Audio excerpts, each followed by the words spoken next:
Au nom d'Allah, le tout clément, le tout miséricordieux. Allah a entendu les dires de celle qui discutait avec toi au sujet de son époux, et dont les plaintes s'adressaient à Allah. Allah entendait votre entretien, lui qui entend et voit tout. Ceux d'entre vous qui répudient leurs femmes, en affirmant qu'elles leur sont désormais aussi défendues que leur mère, cependant qu'elles ne sont nullement leur mère. Leur mère étant celles qui les ont enfantées, ne profèrent en vérité que des paroles condamnables et fausses. Mais Allah est indulgent et absoluteur. Ceux qui répudient leurs femmes, en prononçant cette formule qu'ils les assimilent au dos de leur mère, puis reviennent sur leurs paroles, doivent affranchir un esclave avant d'avoir le moindre rapport intime avec leur femme. C'est à cela que vous êtes exhortés. Et Allah est parfaitement informé de ce que vous faites. Quiconque n'en trouve pas les moyens jeûnera 2 mois consécutifs avant d'avoir le moindre rapport intime avec sa femme. S'il ne le peut, il devra alors nourrir 60 pauvres. Cela pour que vous croyiez en Allah et en son messager. Telles sont les limites, hudud, d'Allah. Et aux mécréants, il est réservé un supplice très douloureux. Ceux qui défient Allah et son messager seront défaits et humiliés comme le furent autrefois leurs prédécesseurs. Nous avons révélé des signes explicites, et les mécréants auront un supplice avilissant. Le jour où Allah les ressuscitera tous et les informera de ce qu'ils auront fait. Allah aura recensé leurs œuvres, et eux les auront oubliées. Allah est témoin de toutes choses. Ne vois-tu pas qu'Allah sait ce qu'il y a dans les cieux et sur terre? Mais il n'est point de confidence entre 3 personnes sans qu'il n'en soit le 4e, ni entre 5 sans qu'il n'en soit le 6e. Qu'il s'agisse de moins d'individus ou de plus, il sera toujours avec eux où qu'ils soient. Puis au jour de la résurrection, il les informera de ce qu'ils auront fait. Allah sait parfaitement toutes choses. N'as-tu pas vu ceux à qui les entretiens secrets ont été défendus? Ils reviennent malgré tout à ce qui leur a été défendu et conspirent pour commettre des péchés et se livrer aux transgressions, ainsi qu'à la rébellion contre le messager. Quand ils viennent te trouver, ils utilisent une salutation dont Allah ne t'a pas salué, et disent dans le secret du cœur: mais pourquoi Allah ne sévit-il donc pas contre nous, qui avons usé de ce langage? Que la géhenne leur suffise, où ils brûleront, et quel affreux devenir. Oh, vous qui avez cru, évitez dans vos entretiens secrets d'échanger des confidences pour commettre des péchés et vous livrer aux transgressions.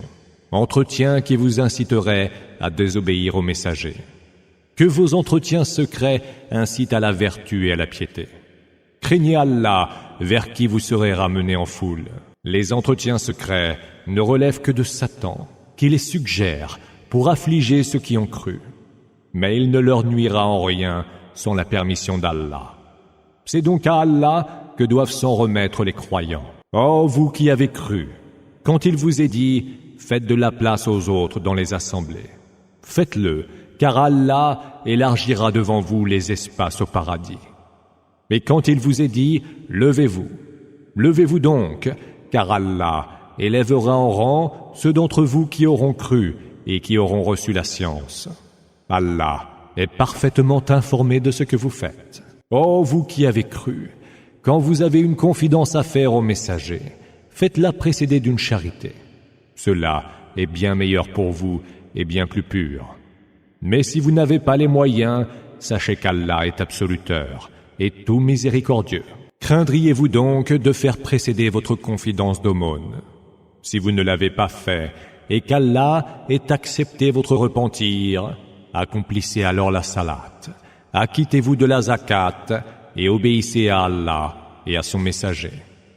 Allah est parfaitement informé de ce que vous faites.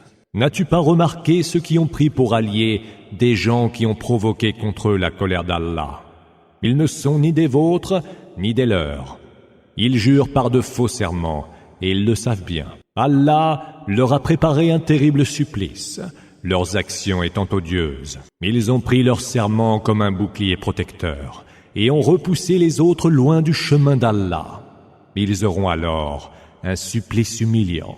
Leurs biens ne leur seront en rien utiles contre Allah, pas plus que leur progéniture. Ceux-là seront les hôtes du feu, où ils demeureront pour l'éternité. Le jour où Allah les ressuscitera tous ensemble, ils lui jureront comme ils auront juré devant vous. Et ils penseront avoir des arguments.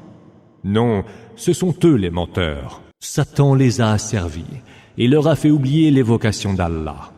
Ceux-là forment le parti de Satan, et les partisans de Satan sont eux les perdants. Ceux qui défient Allah et son messager, ceux-là sont dans la pire ignominie. Allah a décrété « Je vaincrai toujours, moi et mes messagers ».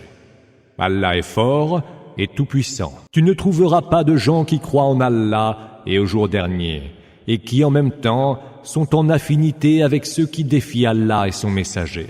Dût-il s'agir de leur père, de leurs fils, de leurs frères ou des membres de leur tribu. Ceux-là, Allah a inscrit la foi dans leur cœur, les a appuyés d'un souffle émanant de lui et les fera entrer dans des jardins sous lesquels coulent les rivières, où ils séjourneront éternellement. Allah est satisfait d'eux, mais ils sont satisfaits de lui.